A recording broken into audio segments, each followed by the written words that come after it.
दोस्तों आज हम करने वाले हैं द ग्रेट रूलर के एपिसोड 7 को फुल एक्सप्लेन।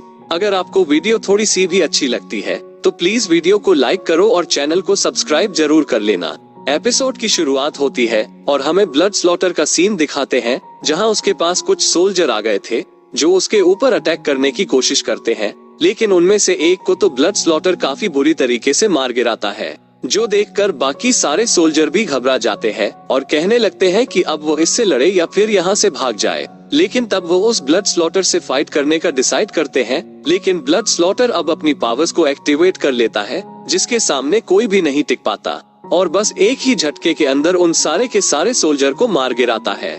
साथ ही उसे इस फाइट में थोड़ी चोट भी लगी थी, इसलिए उसके बॉडी से खून गिर रहा होता है। जिसके बाद वो वहाँ से उस फ्रूट को लाने चले जाता है जिसे लाने में म्यू चैन और बाकी गए हैं ताकि उस फ्रूट की मदद से वो अपने घाव को ठीक कर सके। जिसके बाद वो उस गुफा के लिए निकल जाता है। इधर हम म्यू चैन और बाकियों को देखते हैं जो सभी उस गुफा के अंदर आ चुके थे और वहाँ पर उनके सामने वो किंग बीस्ट आ जाता है जो कि बहुत ही बड़ा और भयानक दिखाई दे रहा था। ये देखकर सारे लोग घबरा जाते हैं और कहते हैं कि अब वो इससे कैसे लड़ेंगे, जहां जी का साथी तो काफी घबराया होता है क्योंकि वो इस बीस्ट से नहीं लड़ सकता, इसलिए वो वहां से भागने का डिसाइड करता है, लेकिन जी उसे रोक लेती है। साथ ही जहां पर वो एक होता है उसी के ऊपर वो फ्रूट लटका हुआ होता है।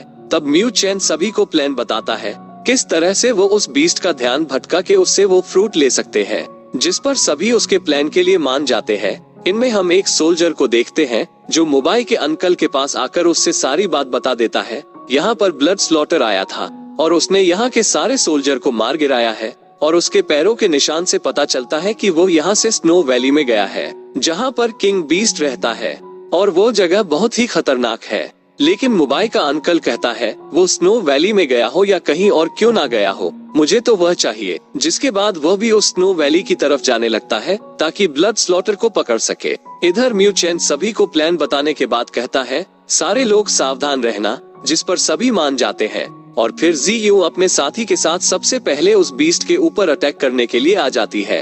ये देख वो बीस्ट भी उसके ऊपर अटैक करना शुरू कर देता है, लेकिन वो अपनी जगह से नहीं हिलता। देखिए वहीं पर वो फ्रूट रखा हुआ है और अगर वो यहाँ से हिला तो उसका फ्रूट वहाँ से गायब भी हो सकता है। इधर म्यू चैन की सिस्टर जैसे ही उस बीस्ट का ध्यान भटकता है और वहाँ से उस फ्रूट की तरफ से आने लगती है ताकि उस फ्रूट को ले सके।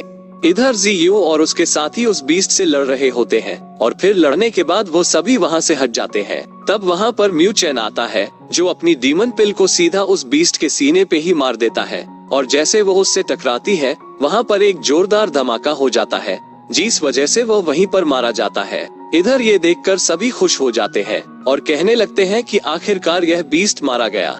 उसके बाद म्यू चैन की सिस्टर वहाँ से उस फ्रूट को लाने के लिए चली जाती है, लेकिन उसके जाते ही दोबारा से बीस्ट जाग जाता है क्योंकि उसे तो कुछ हुआ ही नहीं था और फिर वो पूरे गुस्से के साथ अपनी सारी पावर्स को एक्टिवेट करने लगता है, जिस वजह से चारों तरफ तूफान आना शुरू हो जाता है।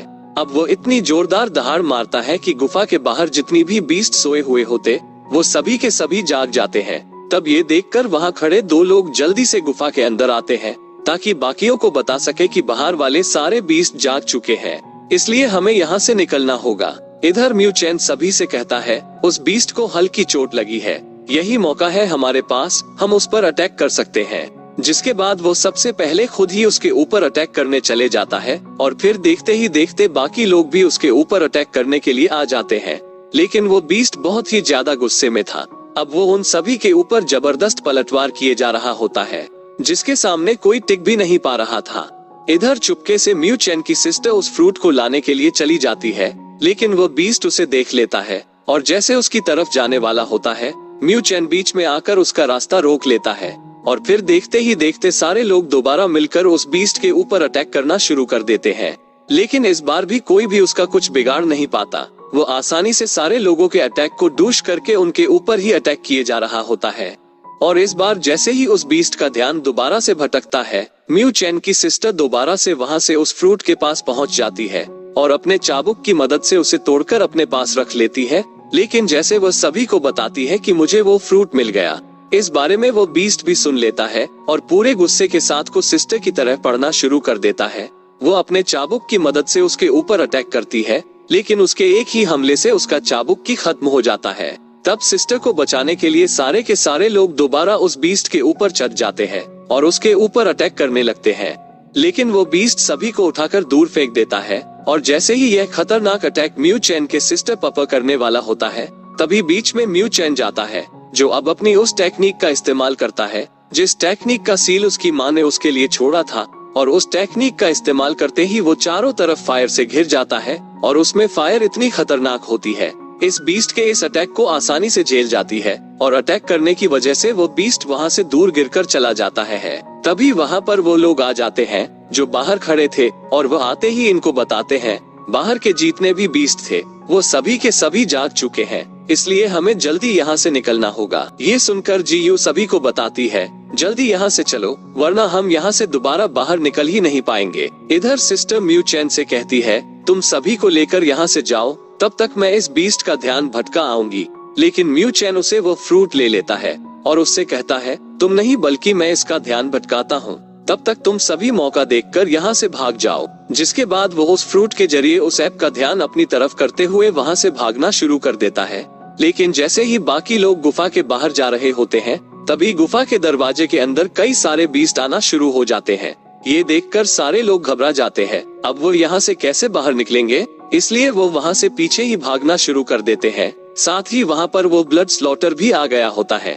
इधर हम म्यू चैन को देखते हैं जो गुफा के पीछे वाले रास्ते की तरफ से बाहर आ गया होता है, लेकिन वो बीस्ट अब भी उसके पीछे लगा हुआ था, इसलिए म्यू चैन वहाँ से भाग रहा होता है, पर वो बीस्ट उसका पीछा नहीं छोड़ता और काफी देर तक उसे दौड़ा रहा होता है। तब म्यू चैन को आगे भागते हुए एक बड़ी गुफा दिखाई देती है, जो देखकर वो कहता है इसके अंदर जरूर कोई होगा, इसलिए मुझे इसके अंदर जाकर छुप जाना चाहिए, शायद यहाँ पर वो बीस्ट ना आए। इसके बाद वो उस गुफा के अंदर चला जाता है और जैसे ही वो बीस्ट गुफा के दरवाजे के पास आता है, वो कुछ देर के लिए रुक जाता है, मानो वो डर गया हो। उस गुफा के अंदर उससे भी खतरनाक कोई बीस्ट है, लेकिन तब भी वो अपने फ्रूट के लिए उस गुफा के अंदर ही चले जाता है। इधर हम म्यू चैन को देखते हैं जो उस गुफा के अंदर आगे बढ़ रहा था, लेकिन वह जितना भी अंदर गुफा के जा रहा होता है, उसे चारों तरफ एकदम सन्नाटा दिखाई देता है, मानो कि इस गुफा के अंदर काफी टाइम से कोई नहीं आया हो। इस बात से उसे भी हैरानी होती है, अगर यह इतनी बड़ी गुफा है तो इसके अंदर तो जरूर कोई होना चाहिए, लेकिन अभी तो मुझे यहाँ पर कोई भी दिखाई नहीं दे रहा है। इसलिए वो उस गुफा की और गहराइयों में जाना शुरू कर देता है ताकि उस बीस्ट से बच सके। और तभी थोड़ी दूर आने के बाद उसे उस बीस्ट के आने की आवाज सुनाई देती है, इसलिए वो वहाँ से भागना शुरू कर देता है। तो वही वह किंग बीस्ट म्यू चैन को ढूंढते हुए काफी अंदर तक आ चुका था, लेकिन उसे अभी तक म्यू चैन कहीं पर दिखाई नहीं देता, इसलिए वो चारों तरफ म्यू चैन को ढूंढना शुरू कर देता है। वही म्यू चैन एक जगह पर छुपा होता है ताकि उससे बच सके। तो वही वो बीस्ट डरते हुए उस गुफा के अंदर आ रहा होता है, पर तभी उसे एक जगह पर ऐसा महसूस होता है कि म्यू चैन वहीं पर है, इसलिए वो उस तरफ जाने लगता है। साथ ही इस चीज का अंदाजा म्यू चैन को भी हो जाता है, उस बीस्ट को मेरे बारे में मालूम पड़ चुका है कि मैं यहाँ पर हूँ, इसलिए वो अपनी पावर्स को एक्टिवेट करना शुरू कर देता है और उसके एक्टिवेट करते ही उसके हाथ से फायर्स निकलना शुरू हो जाती है। और इसी के साथ हमारे एपिसोड यहीं पर सेंड हो जाता है। अगर आपको वीडियो थोड़ा सा भी अच्छा लगा हो तो वीडियो को लाइक करके चैनल को सब्सक्राइब जरूर कर लेना।